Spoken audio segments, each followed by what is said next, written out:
نبی کریم صلی الله علیه وسلم له جبرئیل امین راغی او جبرئیل امین وایي د الله نبي الله ته سلام کوي.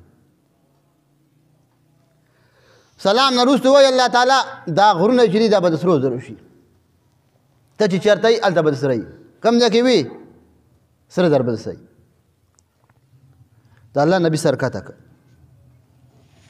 ډېر ساعت پس سر راپورته کړ، بیا یو څو الفاظ وي: الدنیا دار لمن لا دار له ومال لمن لا مال له ويجمع، بل روایت کې راځي ويغتر بها من لا عقل له.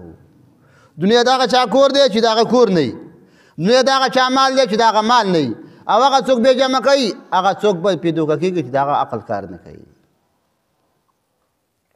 بل روایت کې راځي جبرئیل امین راغی د الله نبي الله را لېږلی څه دپاره؟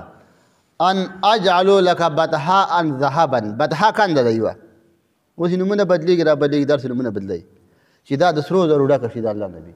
د الله نبي وایي نه، انا اجوع یوما واشبع یوما، یو ورځ ډوډۍ خورم چې شکر دې ادا کړم، یو ورځ یې نه خورم چې ته را په یاد شي.